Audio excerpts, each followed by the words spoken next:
Masuklah, tidak masuklah. Izin untuk share screen untuk materi kita di kakak-kakak semua.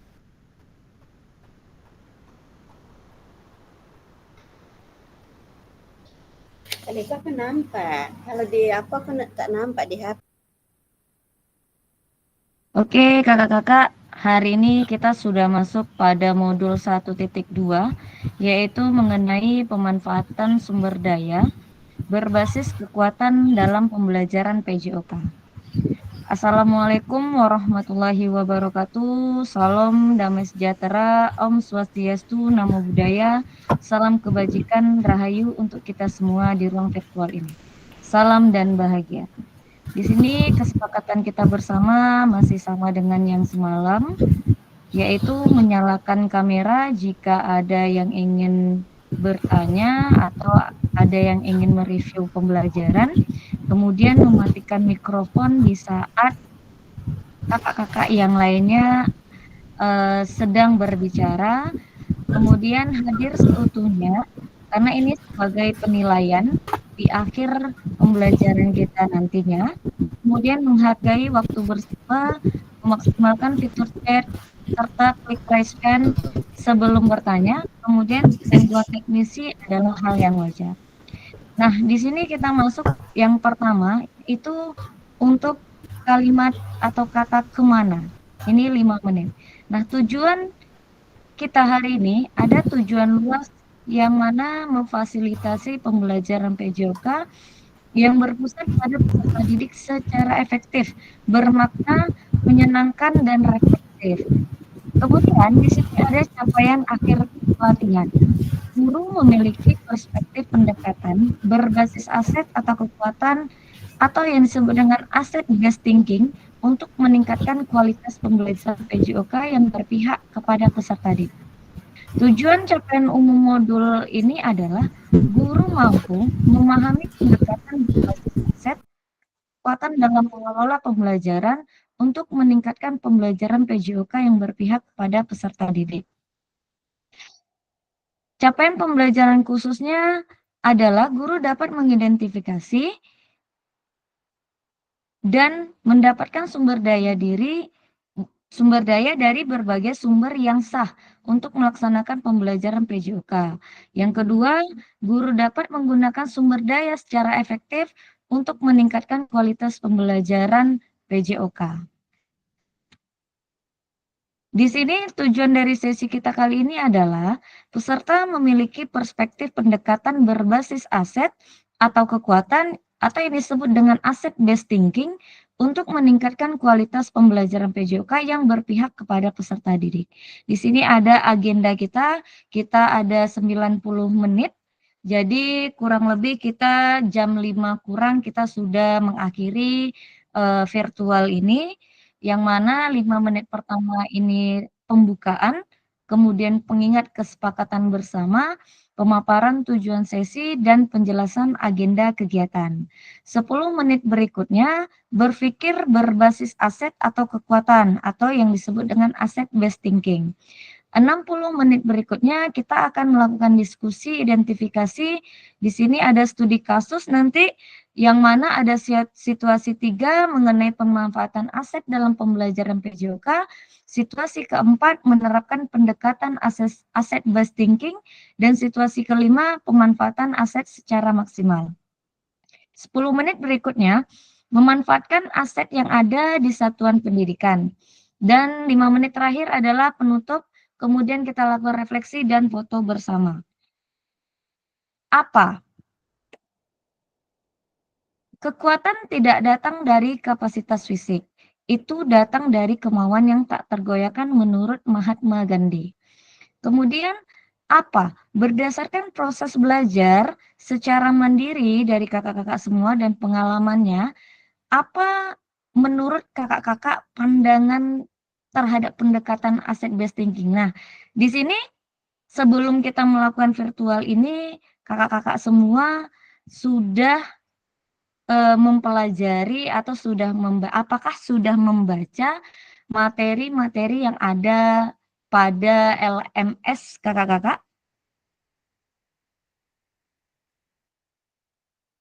Bagaimana kakak-kakak? Sudah pada membaca mengenai materi kita hari ini mengenai pembelajaran asset based thinking. Kalau ada, mohon untuk tunjuk tangan atau raise hand untuk menjelaskan kepada teman-teman sekalian mengenai asset based thinking.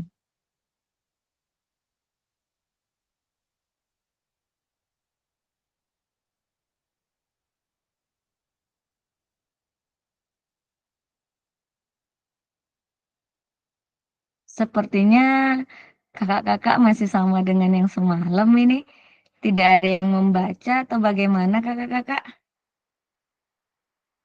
Atau karena kesibukan sehingga tidak sempat untuk membaca asinkronus 1 JP-nya? Bagaimana kakak-kakak? Boleh raise hand, boleh open mic? Apakah kita jelaskan kembali untuk asset based thinking-nya kakak-kakak?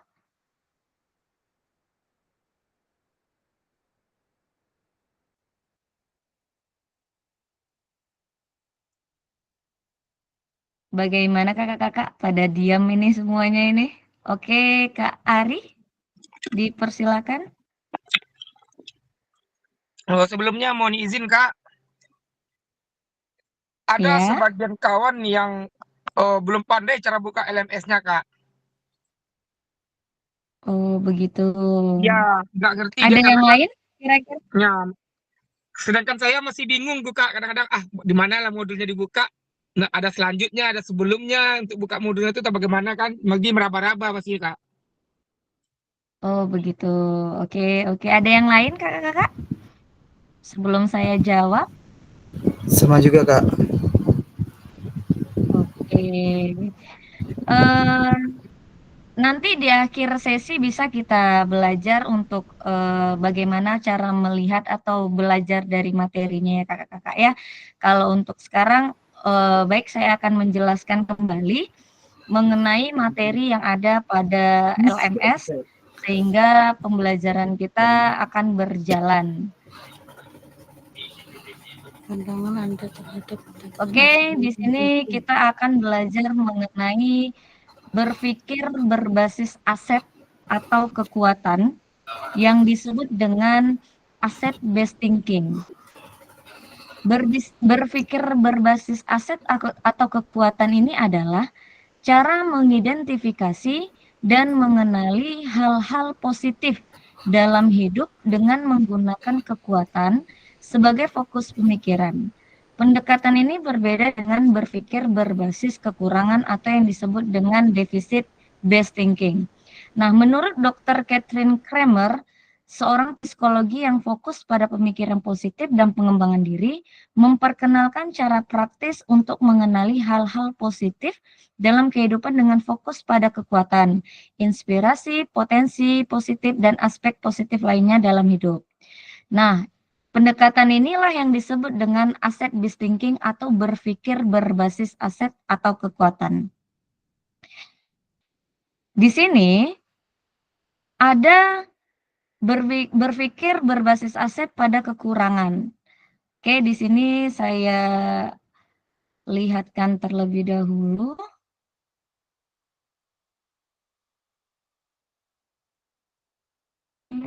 Saya share screen saja mengenai modul kakak-kakak.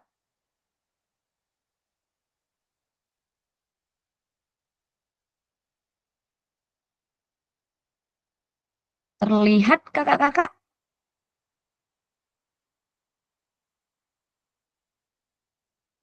Nampak. Terlihat ya kakak-kakak ya. Oke. Di sini ada kolom yang mana pada tabel ini terlihat pemimpin dalam pengelolaan sumber daya. Di sini ada berpikir berbasis pada kekurangan atau hambatan atau masalah. Nah, setelah di sampingnya ada berbasis pada aset atau kekuatan. Nah, selama ini kita fokus hanya pada masalah dan isu yang terjadi di sekolah. Nah, ternyata pada berbasis aset ini kita harus fokus pada aset dan kekuatannya. Kemudian hambatan di sini yang berkutat pada masalah utama, mengidentifikasi kebutuhan dan kekurangan, selalu bertanya apa yang kurang. Kemudian fokus mencari bantuan dari sponsor atau institusi lain. Kemudian merancang program atau proyek untuk menyelesaikan masalah dan mengatur kelompok yang dapat melaksanakan proyek. Nah, kemudian kakak-kakak mohon maaf ini lagi azan, kita stop sebentar ya, Kak. Bagaimana kakak-kakak? Oke, Iya, Kak. stop dulu, Kak. Stop, Kak.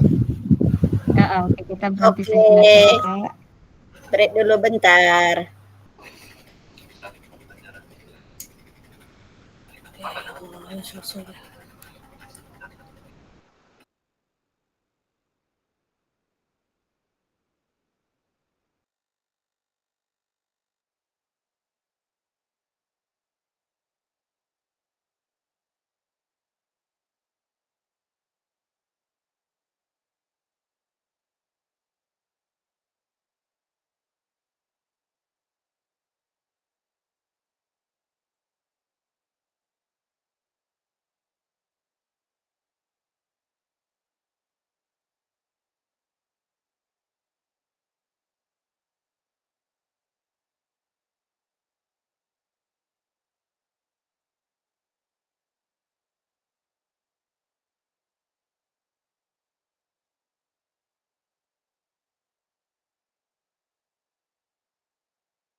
Oke, kakak-kakak sudah selesai azannya. Mari kita lanjutkan kembali dengan materi asset based thinking.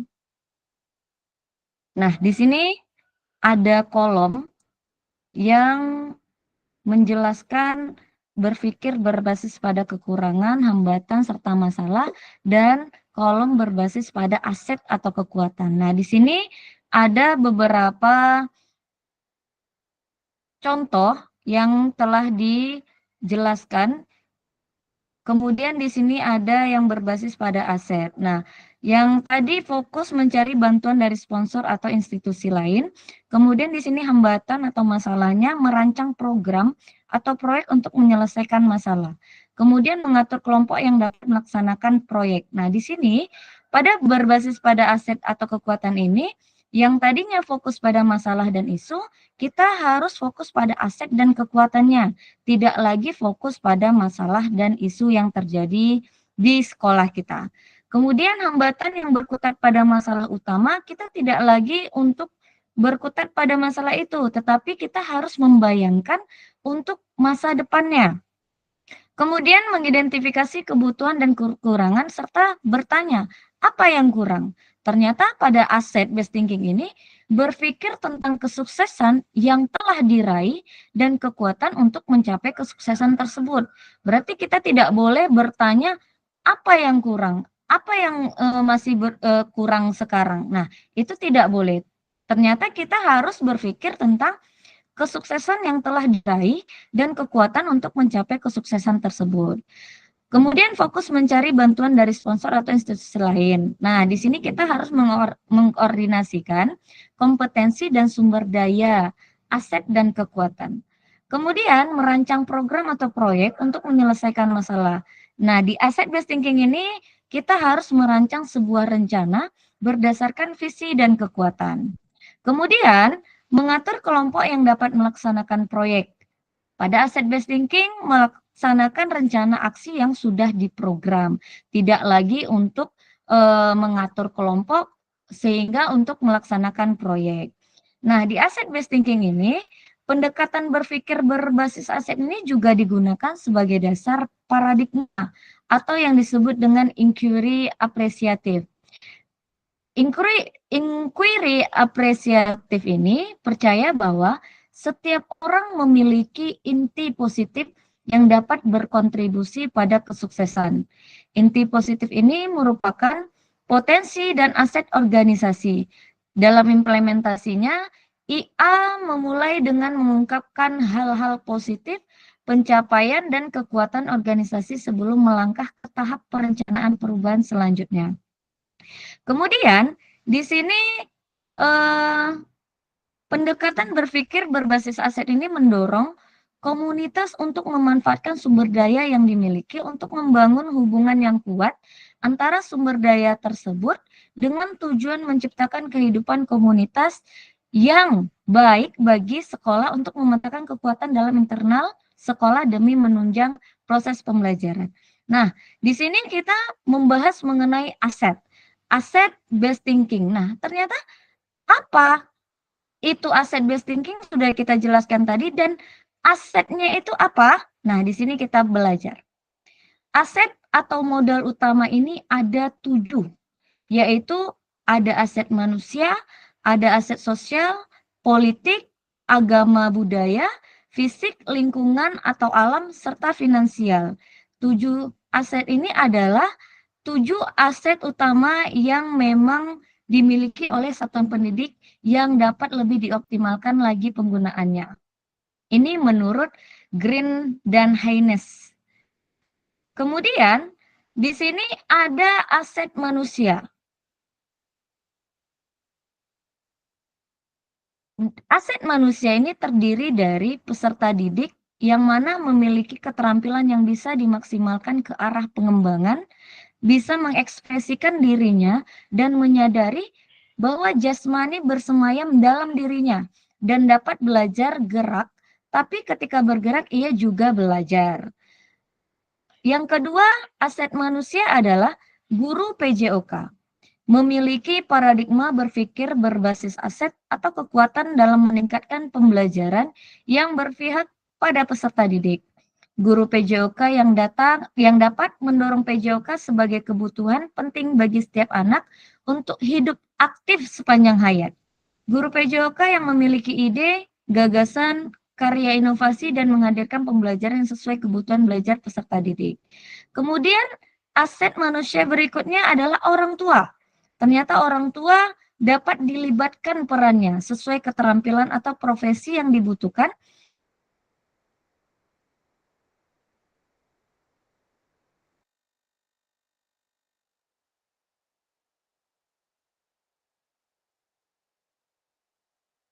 yang memiliki latar belakang sebagai atlet dapat menjadi narasumber sebagai instruktur senam dalam kegiatan senam pagi bersama. Ini juga bisa dijadikan aset manusia. Nah, di sini ternyata aset manusia ini terdiri dari 3, peserta didik, guru PJOK, serta orang tua. Nah, aset yang kedua adalah aset sosial. Aset sosial merupakan suasana sekolah yang mendukung pembelajaran PJOK, dibuktikan dengan adanya antusias warga sekolah ikut berperan serta dalam program-program terkait pendidikan jasmani dan olahraga.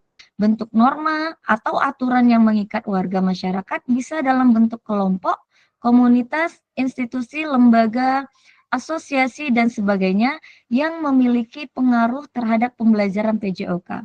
Mengajak komunitas yang ada di luar sekolah untuk kita libatkan dalam berbagai kegiatan memfasilitasi pembelajaran PJOK yang diprakarsai oleh peserta didik. Keterlibatan komunitas yang mendukung pembelajaran olahraga misalnya seperti padepokan pencak silat, komunitas bersepeda, senam, dan sepak bola, sekolah sepak bola ini merupakan aset pada aset sosial. Aset yang ketiga adalah aset politik. Di sini yang termasuk ke dalam aset politik ini adalah mengenai kebijakan atau kekuasaan kepala sekolah yang akan digunakan kewenangannya untuk membuat kebijakan-kebijakan yang mengakomodir kepentingan warga sekolah dan peningkatan kualitas pembelajaran PJOK yang berpihak pada peserta didik. Kemudian,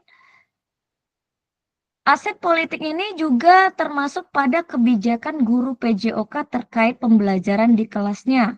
Nah, ternyata guru PJOK ini juga merupakan aset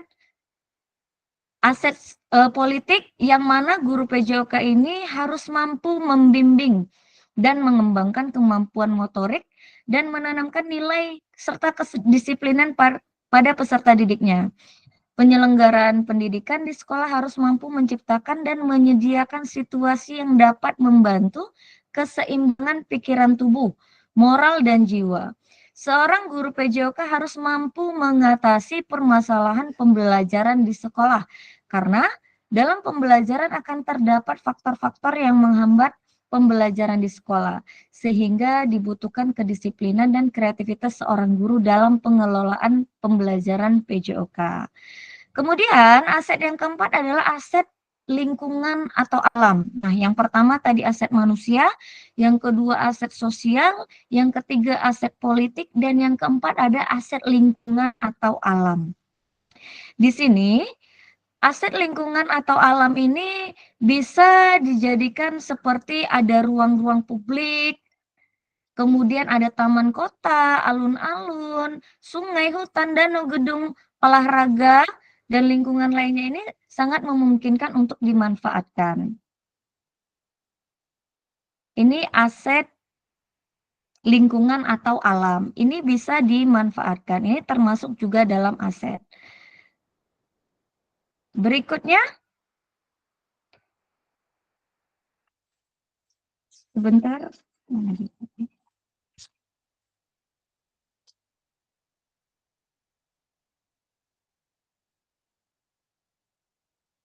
Baik kakak-kakak, sebentar saya lihat.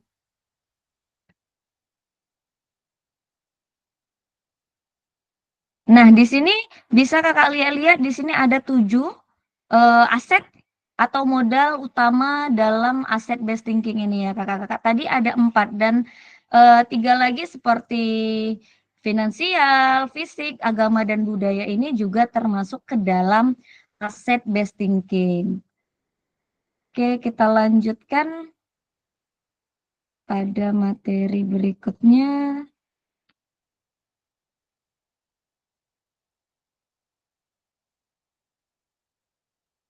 Sampai di sini kakak-kakak semua paham mengenai apa itu aset based thinking, kakak-kakak?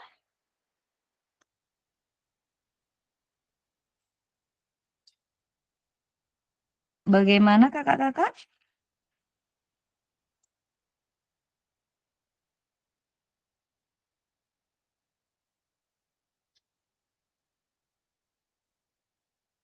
Kesimpulannya dari aset based thinking ini adalah cara praktis menemukan dan mengenali hal-hal positif dalam kehidupan dengan menggunakan kekuatan sebagai tumpuan berpikir. Kita diajak untuk memusatkan perhatian pada peserta didik dengan apa yang bekerja, yang menjadi inspirasi, yang menjadi kekuatan atau potensi yang positif. Ini merupakan dari kesimpulan dari asset based thinking tersebut. Untuk ya ada pertanyaan kakak-kakak? Sampai di sini paham mengenai asset based thinking?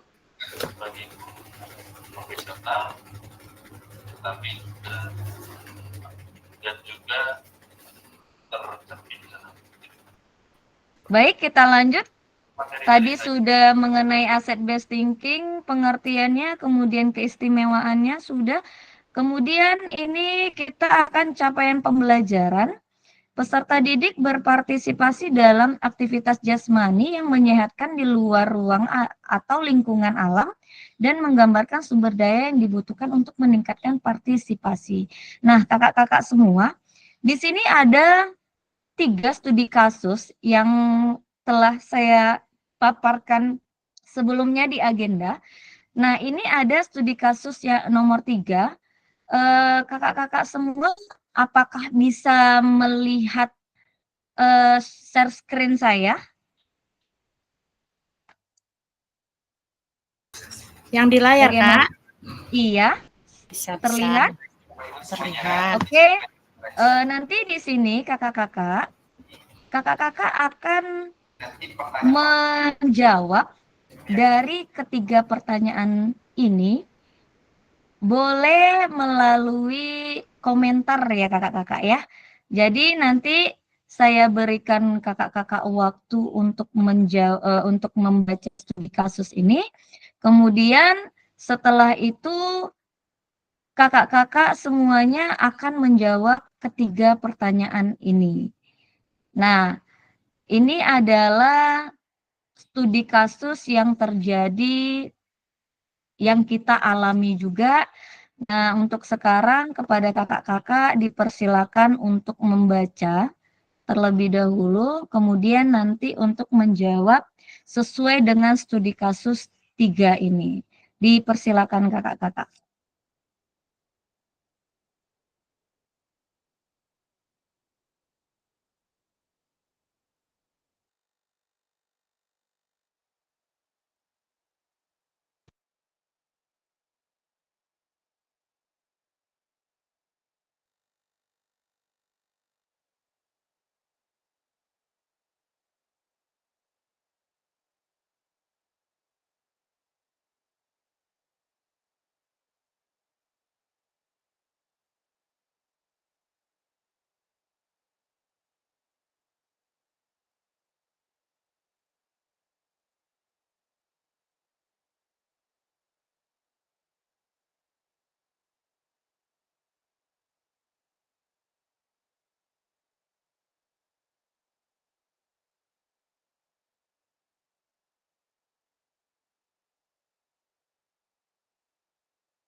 Oke kakak-kakak, sudah dibaca kira-kira kakak-kakak?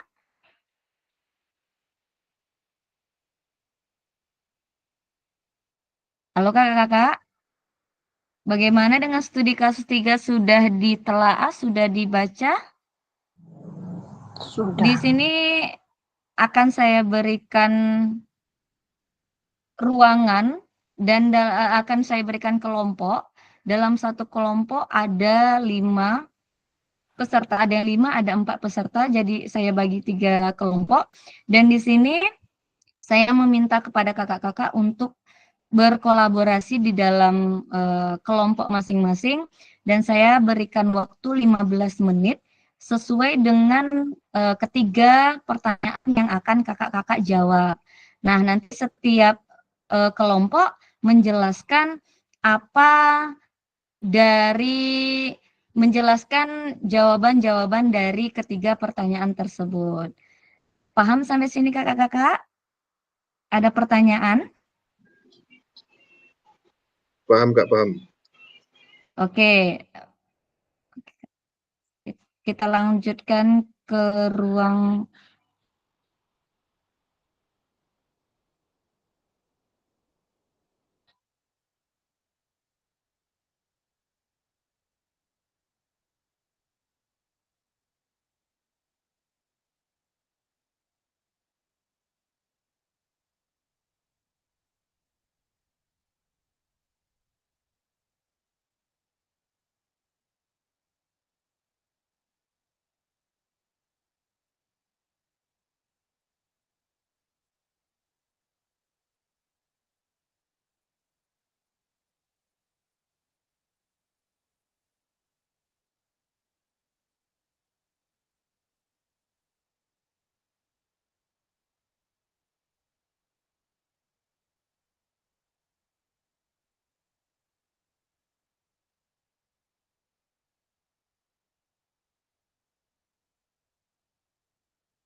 sudah masuk ke ruangan masing-masing kakak-kakak?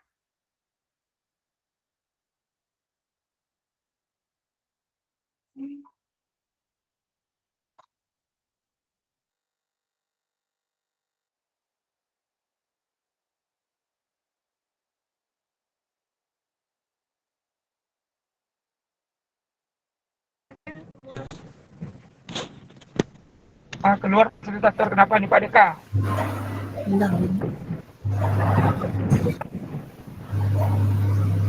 Itu bacaan join berkat deh.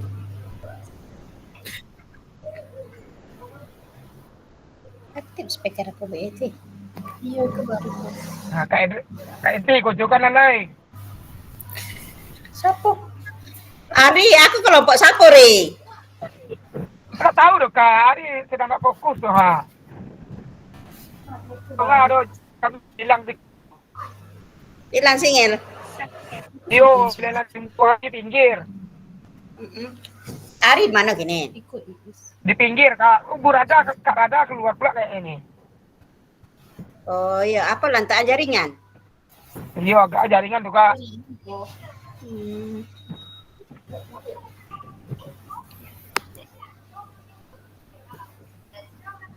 Banyak yang keluar masuk di jaringan ya.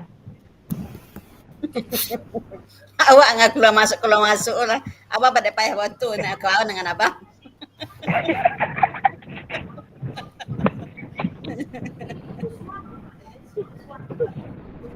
keluar masuk, satu baru yang masuk. Nah, itu Bapak boleh tuh is keluar boleh apa masalah kau? Tidak apa masalah kau ini.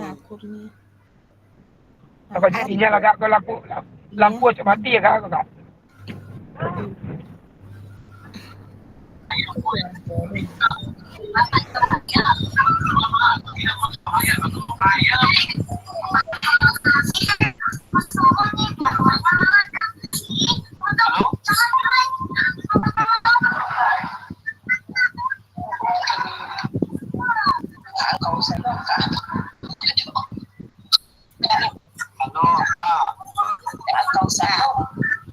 Apa kelompok siapa kau usah? Gua bilang kelompokku. Buyang bau. Hari aku. Prianto.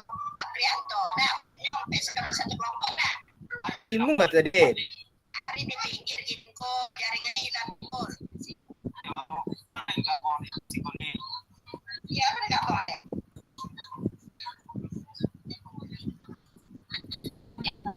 Lain kelompok agak join lain juga join di yang sini lain tuh. Kata punya mau usah. Udah apa kayak kesana? Tapi pertanyaan jawabannya kau usah. Jawabannya.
Jaringan umum.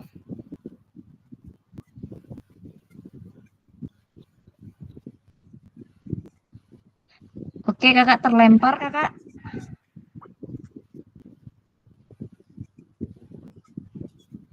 Kak Aprianto terlempar atau bagaimana? Yuk.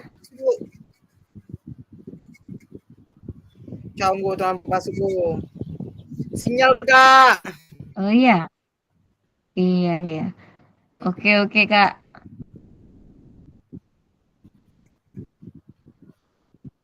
Masih Kak.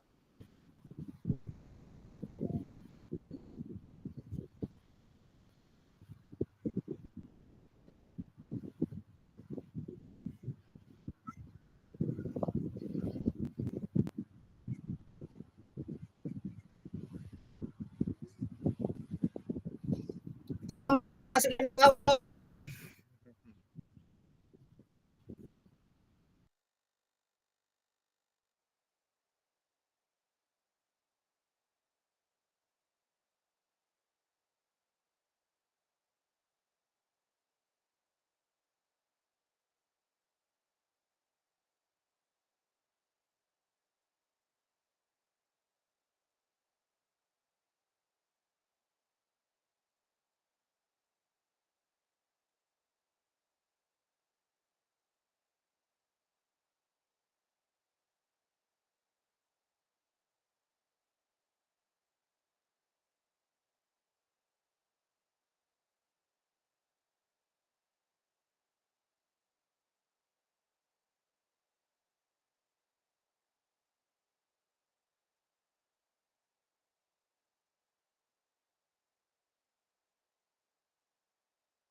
Oke, kakak-kakak sudah kembali ke ruangan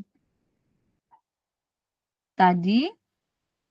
Bagaimana kakak sudah bisa untuk kelompok 1 untuk menjelaskan kepada kawan-kawan semua mengenai jawaban dari ketiga pertanyaan tersebut. Dipersilakan untuk kelompok 1 untuk menjelaskan dari ketiga pertanyaan mengenai asset based thinking ini kakak-kakak. Dipersilakan.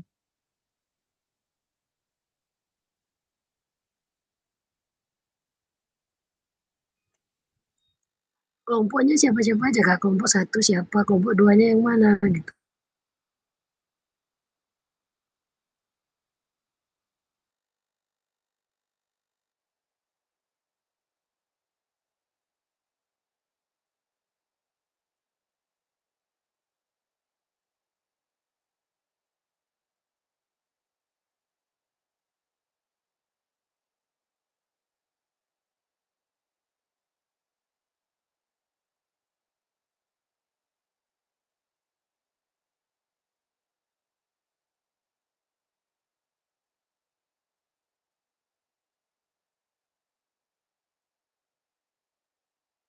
Halo Kak Rada, suaranya nggak dengar.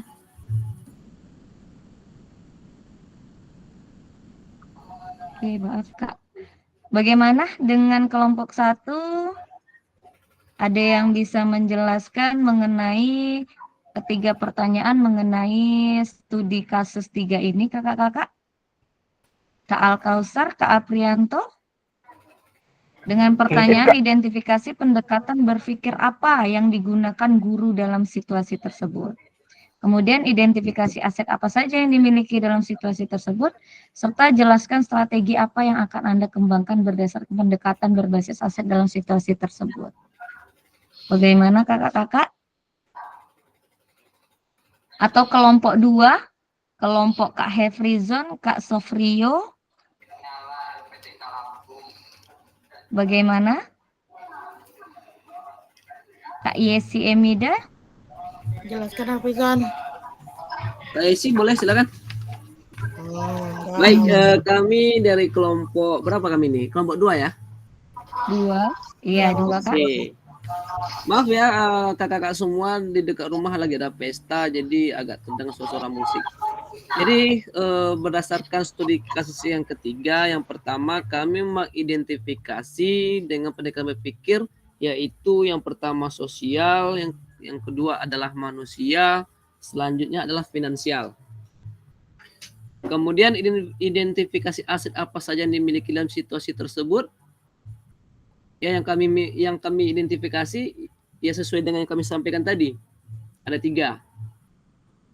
Selanjutnya jelaskan strategi apa yang Anda kembangkan berdasarkan pendekatan berbasis aset dalam situasi tersebut. Jadi kembali ke yang nomor 2, tentang sosialnya, berdasarkan studi kasus tersebut bahwa Pak Gerak ini menginginkan sesuatu hal, yaitu tentang meminjam lapangan. Lalu Pak Gerak ini menyampaikan kepada kepala sekolah. Kepala sekolah ini langsunglah mengsekak lah. Yang mencet gitu. Oke, silakan sambung Kak Yesi.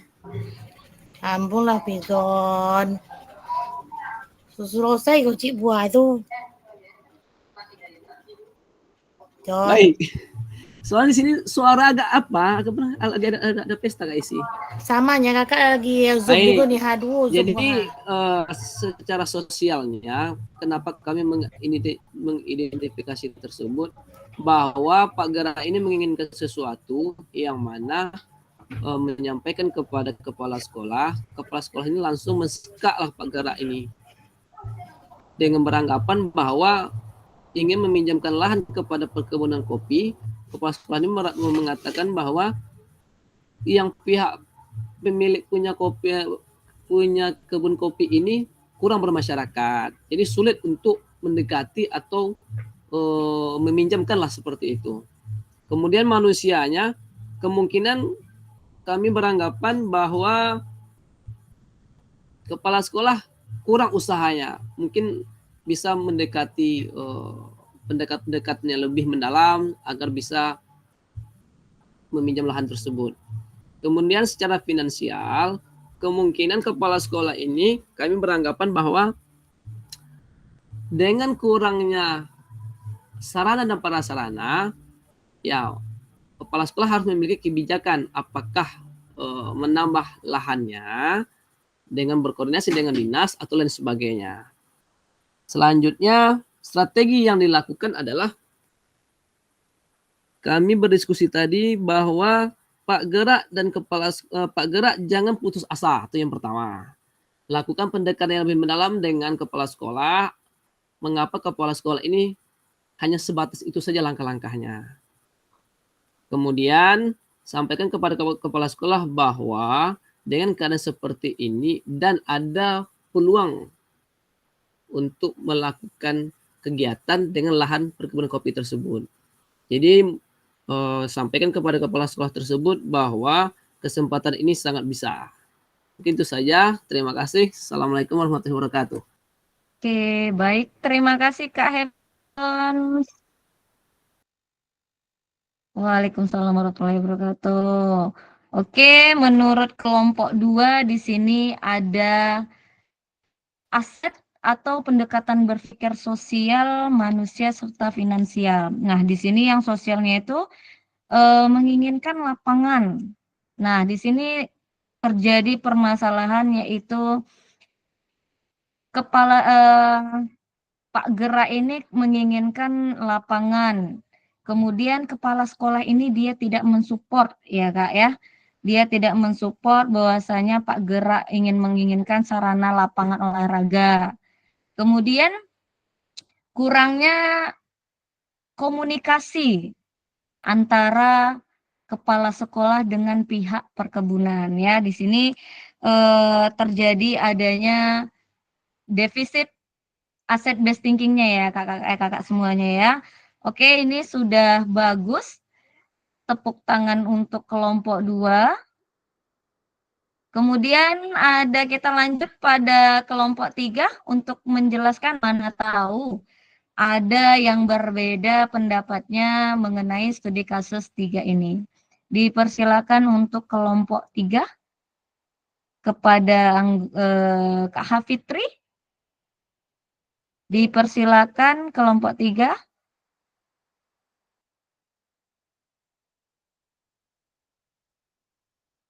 Halo Kak Hafitri.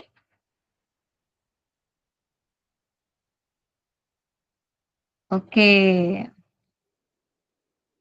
Tidak ada suaranya. Oke Kak Hafitri, tidak masalah. Oke kakak-kakak, itu tadi adalah untuk studi kasus ketiga mengenai Pak Gerak ya. Sekarang kita akan lanjutkan saja materinya karena masih banyak materinya. Berhubung waktu sudah berjalan hampir 1 jam kita melakukan virtual, kita langsung masuk pada materi berikutnya mengenai deficit based thinking. Nah, di sini deficit based thinking ini merupakan pendekatan yang memusatkan perhatian pada apa yang mengganggu, apa yang kurang, dan apa yang tidak bekerja. Segala sesuatunya akan dilihat dengan cara pandang negatif. Jadi kalau asset based thinking tadi dia dengan cara pandang hal-hal positif, sedangkan deficit based thinking ini adalah dengan melakukan atau memusatkan perhatian dengan cara pandang negatif ya kakak-kakak. Di sini mengapa guru PJOK perlu mempelajari dan menerapkan pendekatan asset based thinking? Guru PJOK perlu memandang sumber daya yang dimiliki sebagai suatu kekuatan dan aset. Jika guru PJOK telah terbiasa berpikir dari sisi kekuatan, maka ia akan fokus dan berupaya terus pada pemanfaatan kekuatan dan aset yang dimiliki. Dengan menyadari betapa banyak sumber daya yang dimiliki sekolah, rekan-rekan guru akan terbiasa untuk mengidentifikasi, mengevaluasi sumber daya, serta memanfaatkan aset yang ada untuk pembelajaran yang berpihak pada peserta didik.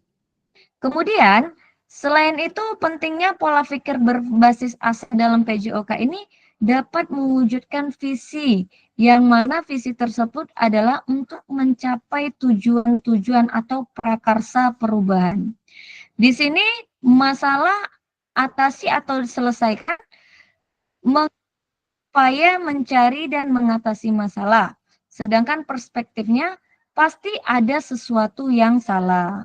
Sedangkan untuk asset based thinking, upayanya adalah identifikasi, apresiasi, selidiki kekuatan atau potensi dan aset. Nah, sedangkan perspektif pada asset based thinking ini pasti ada kekuatan atau potensi pada aset.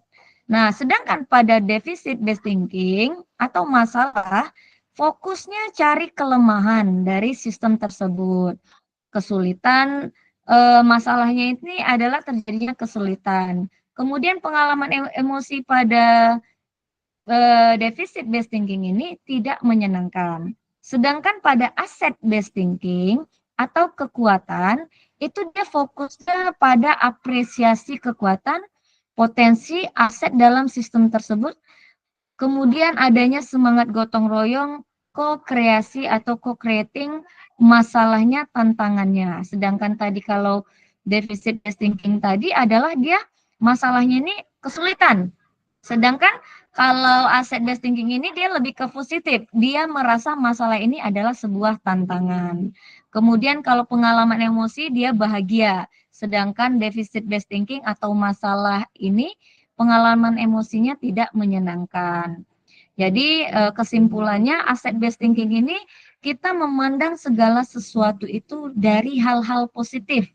Sedangkan deficit based thinking atau masalah yang terjadi itu dia melihatnya segala masalah itu dari posisi negatifnya. Kemudian di sini ada studi kasus. Nah, sama-sama kita baca. Studi kasus kelima, setelah mengikuti PPKG PJOK, Bu Hayati berkeinginan untuk berbagi pengetahuannya dan pengalamannya mengikuti kegiatan tersebut kepada rekan-rekan guru PJOK di tingkat kabupaten. Pertemuan komunitas belajar MGMP PJOK tingkat SMP dimanfaatkan Bu Hayati sebagai tempat berbagi.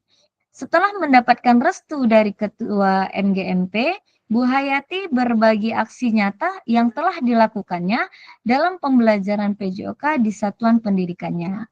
Pada kesempatan itu juga, Bu Hayati menyampaikan bahwa cara mengajar PJOK dari sisi gaya dan pendekatan mengajar dengan menerapkan gaya komando dapat membuat anak menjadi tidak merdeka dalam belajar. Bu Hayati juga menyampaikan bahwa mengajar guru PJOK yang selama ini telah bergeser ke PJOK sebagai prestasi perlu diluruskan. Menanggapi pernyataan Bu Hayati, Pak Bugar, guru PJOK dari sekolah lain menyampaikan pendapatnya bahwa pencapaian prestasi adalah hal yang paling penting dalam PJOK. Alasannya karena pencapaian prestasi peserta didik adalah satu-satunya bukti pencapaian prestasi peserta didik dalam PJOK dan bukti kinerja terbaik seorang guru PJOK. Beberapa orang guru lainnya sepakat dengan pendapat yang disampaikan oleh Bu Hayati. Tetapi ada juga yang sangat menyetujui pendapat dari Pak Bugar. Diskusi berjalan cukup hangat, masing-masing menyampaikan pendapat dengan berbagai argumennya masing-masing. Pemahaman guru-guru PJOK yang hadir pada pertemuan MGMP itu sedikit banyak telah tercerahkan dari pemaparan yang telah disampaikan oleh Bu Hayati. Karena waktu sangat terbatas, maka pengurus MGMP menyarankan agar Bu Hayati diberikan kesempatan lagi untuk berbagi ruang webinar di mana komunitas belajar MGMP PJOK mereka telah didaftarkan di PMM. Bu Hayati menyambut baik ide dan saran dari pengurus MGMP dan Bu Hayati menyampaikan bahwa ia akan mengajak rekan lain yang juga telah mengikuti PPKG PJOK untuk berkolaborasi dalam kegiatan webinar tersebut.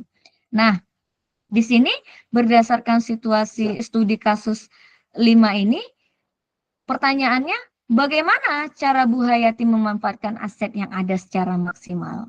Nah, kalau tadi paparan saya, kira-kira menurut kakak-kakak, apa aset yang dimanfaatkan oleh Bu Hayati? Boleh raise hand kakak-kakak? Apa aset yang telah dimanfaatkan oleh Bu Hayati dari paparan atau cerita studi kasus 5 tersebut?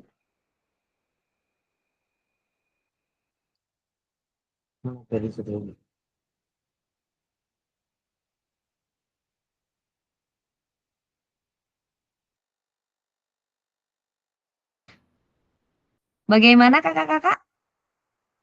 Bagaimana cara Bu Hayati memanfaatkan aset yang ada secara maksimal tadi? Nah, di sini kita lihat ada studi kasus 5-nya.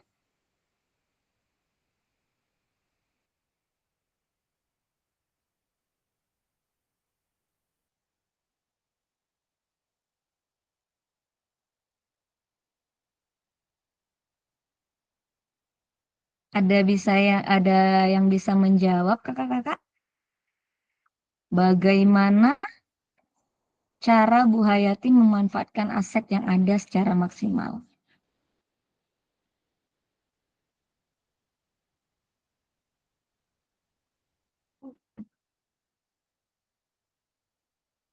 Baik, di sini kita langsung saja. Di sini Bu Hayati memanfaatkan komunitas MGMP PJOK SMP tingkat kabupaten. Kemudian di sini adanya pergeseran cara mengajar komando menjadi pendekatan pembelajaran lebih variatif dan inovatif karena menurut Bu Hayati tadi bahwasanya pembelajaran komando ini tidak bisa membuat peserta didik ini menjadi merdeka dalam melakukan pembelajaran PJOK. Kemudian di sini yang dimanfaatkan oleh Bu Hayati adalah peran peserta yang aktif di dalam kegiatan EGMP serta pemanfaatan PMM untuk kegiatan webinar. Kemudian di sini juga ada studi kasus yang keempat. Di sini SMA Jiwa Raga terletak di kota besar dengan sarana dan prasarana yang sangat memadai. Pendanaan dari orang tua dan donaturnya sangat mendukung sehingga berbagai kegiatan dapat diselenggarakan oleh sekolah. Dari beberapa alat-alat olahraga yang tersedia, ada beberapa alat yang belum dimanfaatkan secara maksimal. Kepala sekolah mengundang guru PJOK ke ruangannya untuk mendengarkan apa saja yang menjadi hambatan sehingga sarana dan prasarana tidak dimanfaatkan secara maksimal. Wakil bidang kesiswaan menyampaikan bahwa gudang alat olahraga selalu dalam keadaan dikunci dan ketika dibutuhkan sulit menemukan kunci karena saling melempar tanggung jawab antara guru dan penjaga sekolah. Peserta didik menyampaikan bahwa materi yang diajarkan ketika pembelajaran PJOK, alat-alat tersebut jarang digunakan karena berbagai macam alasan. Berdasarkan hasil wawancara dengan berbagai unsur sekolah dan mendapatkan bukti, sebentar kakak-kakak. Udah sana Mas. Berdasarkan hasil wawancara dengan berbagai unsur sekolah dan mendapatkan bukti-bukti, kepala sekolah lalu mengajak wakil bidang kurikulum, wakil bidang sarpras, guru PJOK, dan perwakilan komite sekolah untuk mendiskusikan keadaan tersebut. Waka bidang sarpras menyampaikan keluhan-keluhan bahwa ada beberapa alat-alat olahraga mengalami kerusakan sebelum dipergunakan. Komite sekolah pun menyampaikan kritiknya bahwa pihak sekolah dianggap tidak dapat mempertanggungjawabkan sumbangan dari orang tua yang seharusnya dapat dipergunakan untuk kebutuhan belajar PJOK peserta didik. Kepala sekolah meminta waka kurikulum untuk memaksimalkan lagi penggunaan alat-alat olahraga tersebut oleh guru PJOK sesuai dengan tujuan pembelajaran yang direncanakan. Nah, dari studi kasus keempat ini, Kira-kira menurut kakak-kakak apa saja aset yang dimiliki SMA Jiwa Raga dan apa yang sudah dimanfaatkan? Boleh tunjuk tangan kakak-kakak mengenai studi kasus keempat berdasarkan aset atau cerita tadi, aset apa saja yang telah dimiliki oleh SMA Jiwa Raga serta apa yang sudah dimanfaatkan.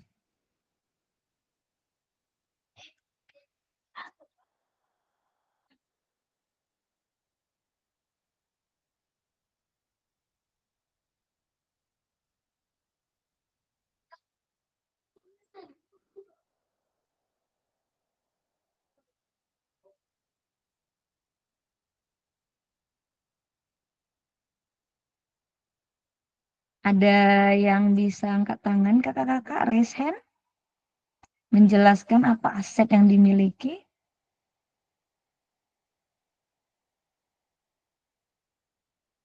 Baik, kita langsung saja lanjutkan ya.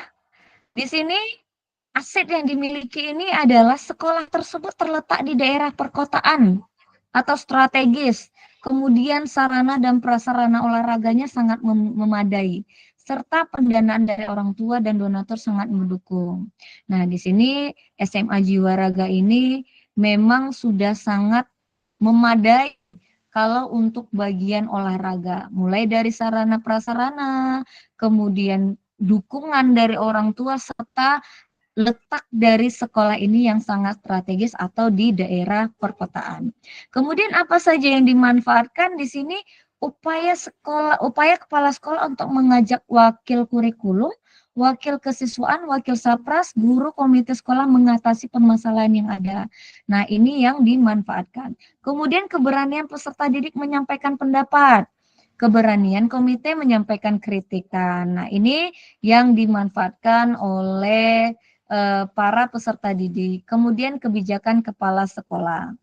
Nah, di sini perlu diingat ada 7 aset yang dapat diberdayakan, di antaranya aset manusia, sosial, agama dan budaya, fisik, lingkungan, serta alam, finansial, dan politik. Nah, di sini keberanian peserta didik menyampaikan kritik dan saran ini mendorong kepemimpinan murid. Nah, kemudian komite bersuara menyampaikan kritik. Kepala sekolah sebagai pemimpin pembelajaran dapat melakukan upaya-upaya menggunakan wewenangnya dengan membuat kebijakan-kebijakan yang dapat mengakomodir kepentingan warga sekolah dan peningkatan kualitas pembelajaran yang berpihak pada peserta didik. Yang terakhir, kemampuan untuk mempengaruhi kebijakan kepala sekolah dalam mengatasi tantangan yang ada.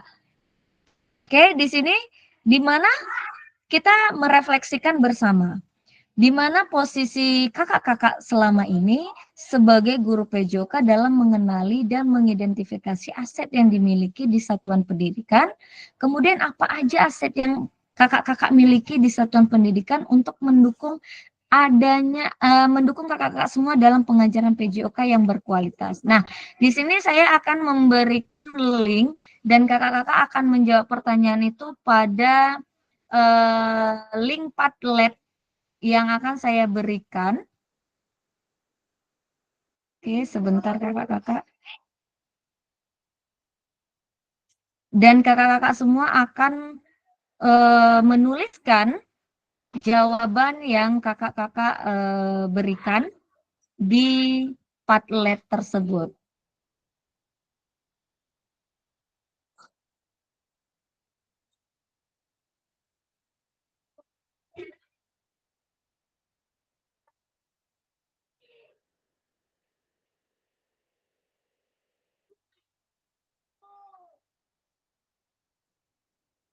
Oke, kakak-kakak, di sini saya sudah share link Padletnya untuk mengisi pertanyaan-pertanyaan yang telah saya share screen ini, kakak-kakak. Dipersilakan untuk berproses di dalam link Padlet tersebut ya, kakak-kakak ya.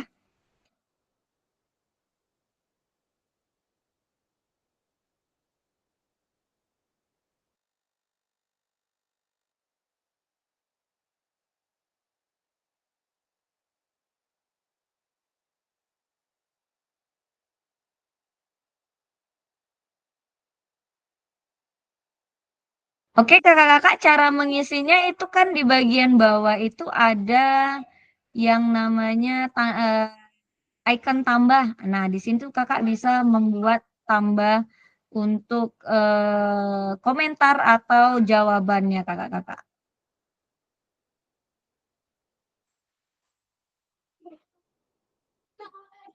Sebentar ya kakak-kakak.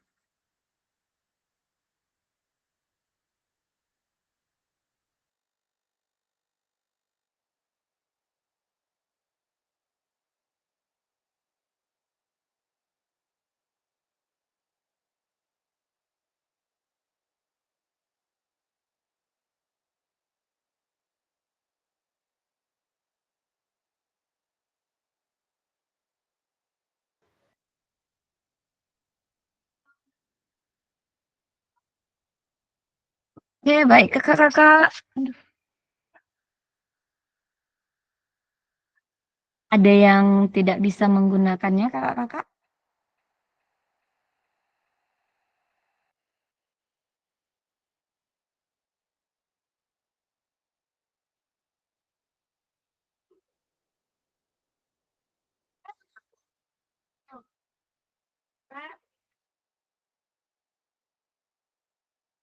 Ya, Kak Hafitri, kenapa tidak bisa menggunakannya? Apa kakak buka melalui HP?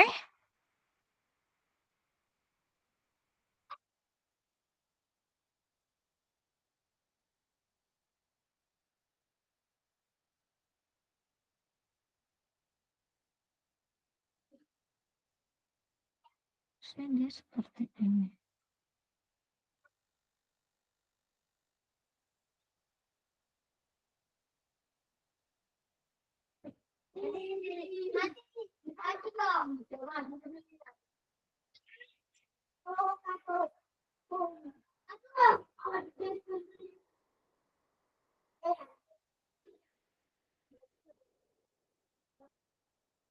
Ini contohnya Kak, kalau kakak-kakak sudah membuka link yang saya buka, kemudian kakak-kakak semua bisa mengambil tanda tambah di bawah ini, kemudian kakak klik, terlihat kakak-kakak,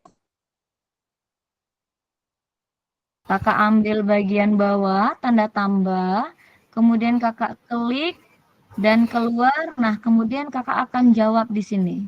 Apa saja aset yang Bapak Ibu miliki di satuan pendidikan?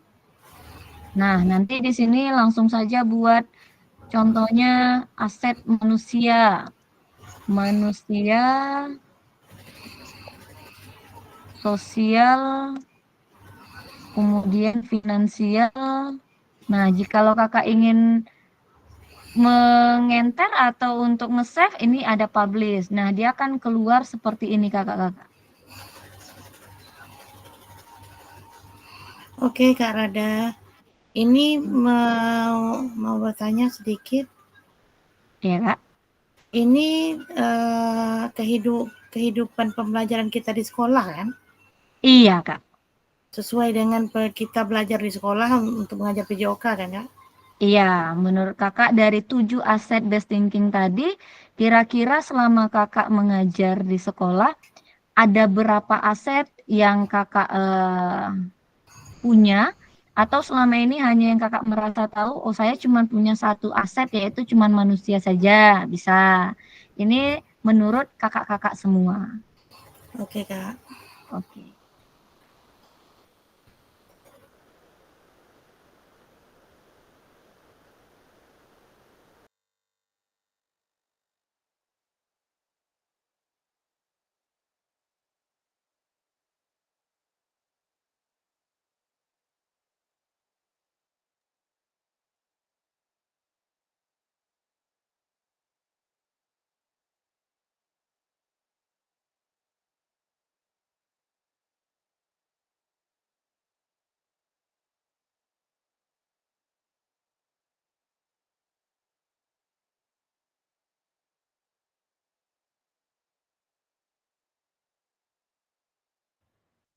Sudah ada 1 orang kakak-kakak yang menyebutkan aset yang ada di sekolahnya. Kak Al-Kausar.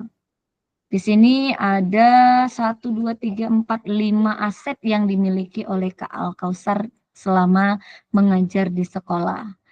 Yang pertama, manusia, tenaga pengajar dengan berpengalamannya, kemudian sarana, fasilitas olahraga, oke, finansial, anggaran yang cukup untuk pengadaan alat, betul kakak, modal alam, aset alam, seperti lapangan terbuka, oke, agama, oke, terima kasih Kak Al-Kausar, kemudian, oke, kakak-kakak yang lain?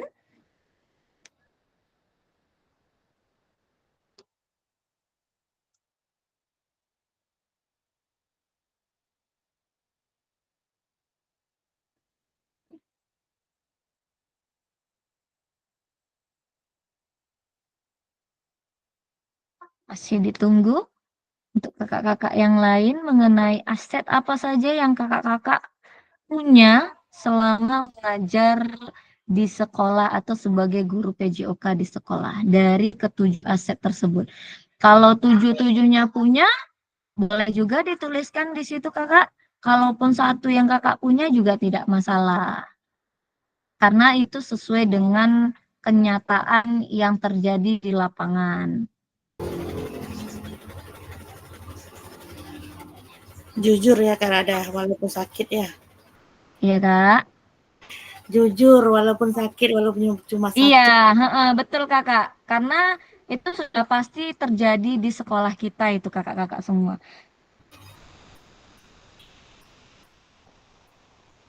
Kadang terjadi juga Kak Rada, alat tidak memadai dengan siswa itu ya. Cuman dia ada, cuman tidak memadai gitu aja. Iya. Karena mungkin rata kak ya. Di sini kita rata sama halnya dengan sekolah saya kak. Itu satu kelasnya berjumlah 48 orang. Tetapi dengan bola itu cuma 2 kakak. Makanya itu mungkin sudah terjadi di semuanya seperti itu. Kalaupun ada dana tidak teralokasi ke situ, walaupun sudah dianggarkan. Memang itu sudah terjadi di setiap sekolah rasa saya kakak.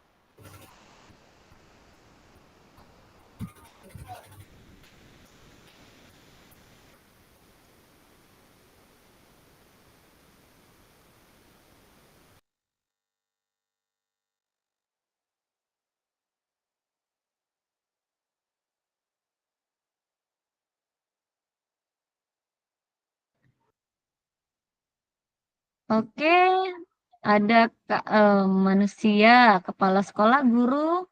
Oke, anggaran dana bos. Oke. Anggaran dana bos ya kakak-kakak ya. Walaupun terkadang tidak sesuai dengan ekspektasi kita ya kakak-kakak. Tapi memang itulah aset yang kita yang ada di sekolah kita. Oke, ada lagi kakak-kakak? Kalau tidak ada, kita lanjutkan untuk materi berikutnya. Oke, kalau begitu kita lanjutkan untuk materi berikutnya.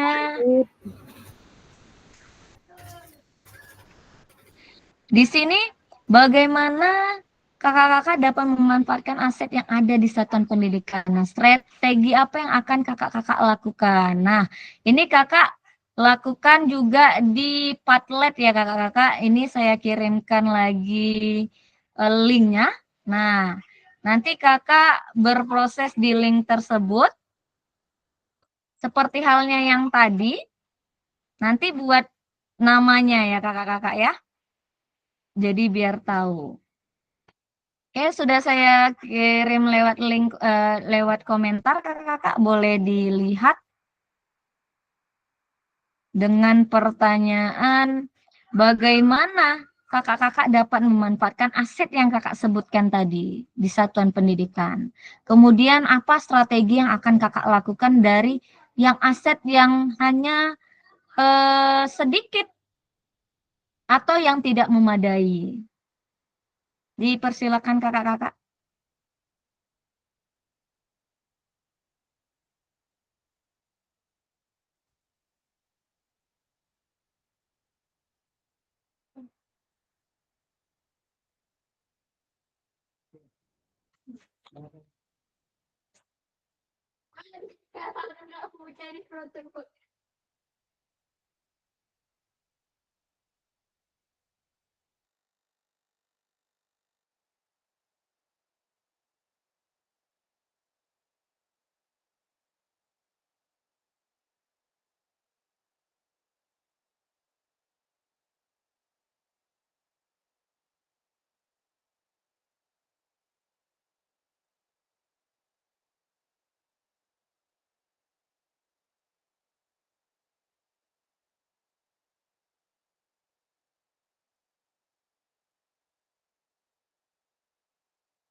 Oke, bagaimana kakak-kakak?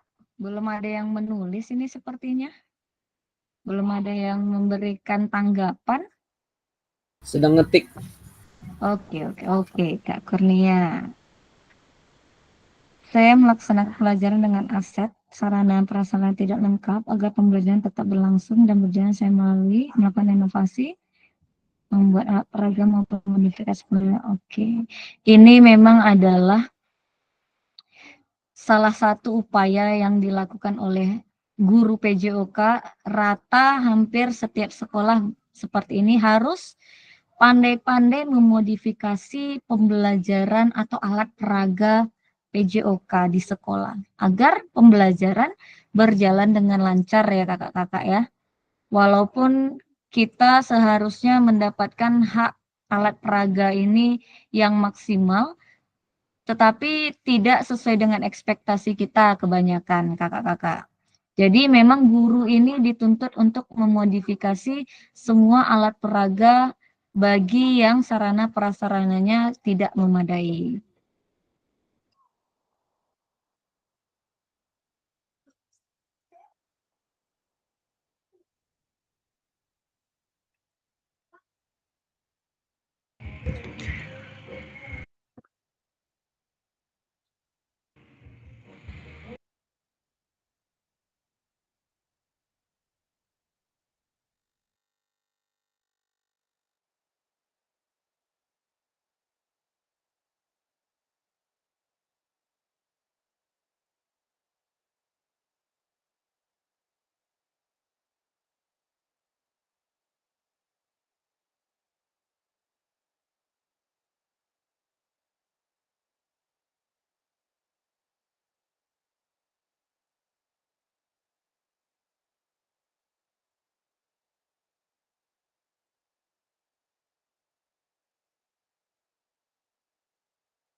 Oke, jawaban berikutnya dari Kak Al-Kausar.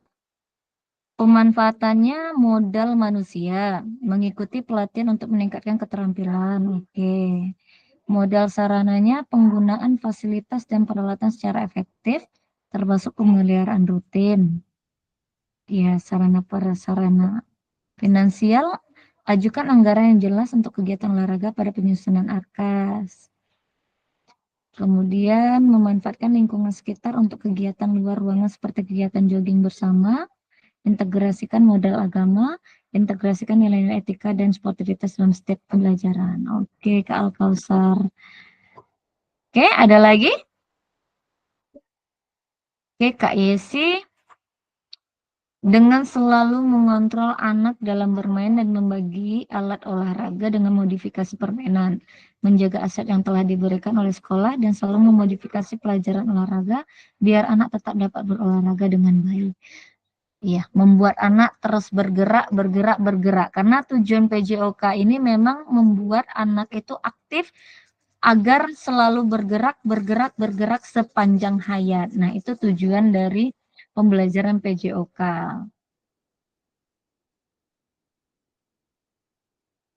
Oke, ada lagi kakak-kakak sedang mengetik sepertinya.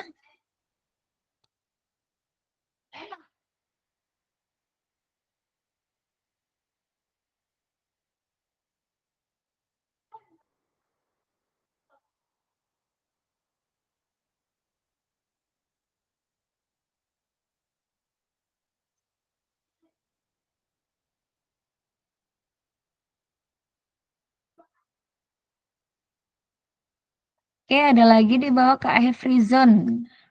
Ini dia manusia, kepala sekolah. Dengan adanya atasan kita bisa berdiskusi akan hal-hal yang kita inginkan, seperti untuk meningkatkan prestasi sekolah. Oke, guru berdiskusi tentang kompetensi mengajar dan keragaman peserta didik. Orang tua bisa berdiskusi dengan orang tua murid tentang kemajuan belajar siswa. Ya, bisa berkolaborasi dengan orang tua. Kemudian finansial, anggaran BOS bisa digunakan untuk melengkapi sarana prasarana seperti alat olahraga.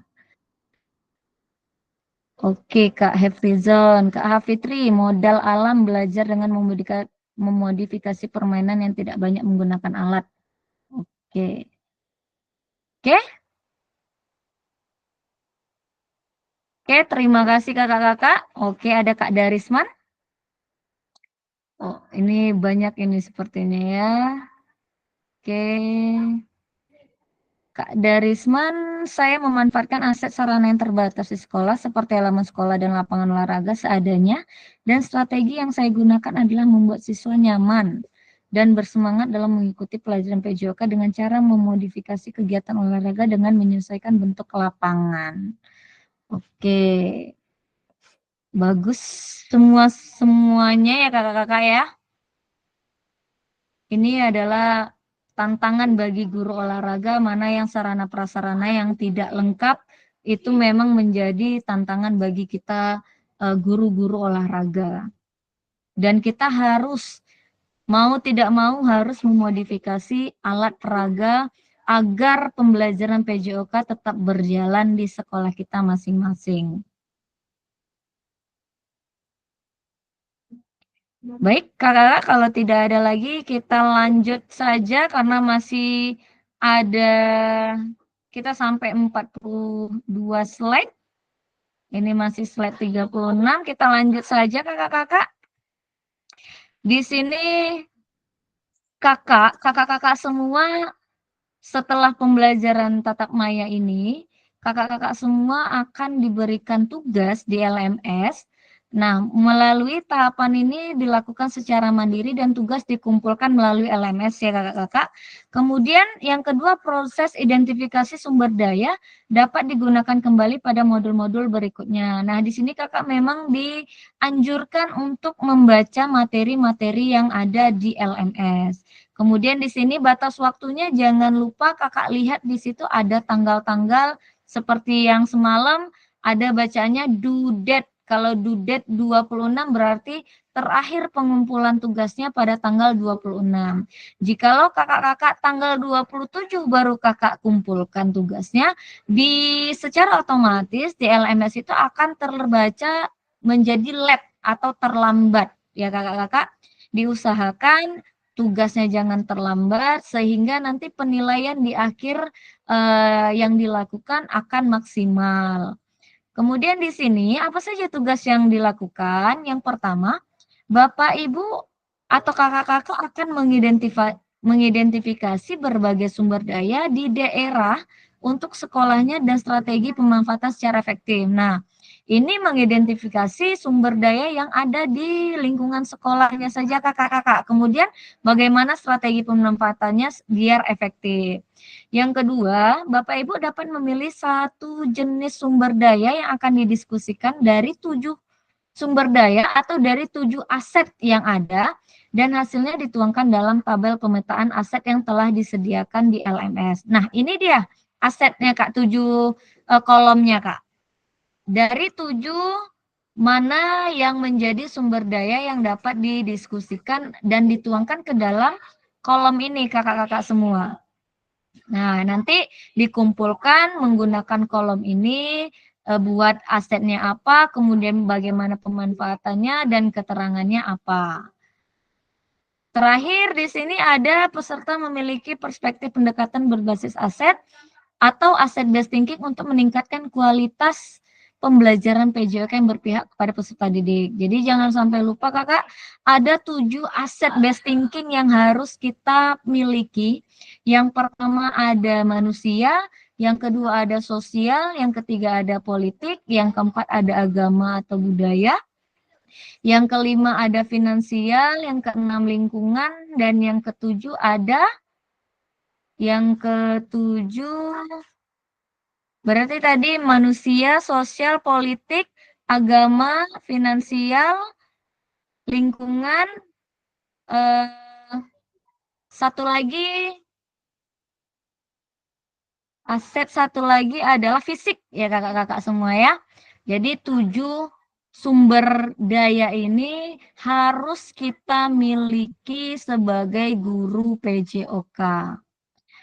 Dan terakhir jangan lupa kakak-kakak di sini sudah selesai slide kita. Jangan lupa saya harapkan kepada kakak-kakak untuk membaca materi kita. Bagi nanti yang tidak tahu, kita belajar di setelah sesi ini ya kakak-kakak. Sampai di sini ada pertanyaan kakak-kakak karena waktu pun sudah menunjukkan pukul 4.46. Ada pertanyaan? Tidak? Oke, kalau tidak ada, sebelum kita tutup, kita foto bersama terlebih dahulu, kakak-kakak. Oke. Mohon on cam semua kakak-kakak, karena memang harus dijadikan dokumentasi untuk dimasukkan ke LMS kakak-kakak semua. Oke, sudah. 1, 2, 3. 1, 2, 3. Oke, 1, 2, 3. Oke, 1, 2, 3. Oke, terima kasih kakak-kakak semua. Lebih dan kurang saya mohon maaf ya kakak-kakak.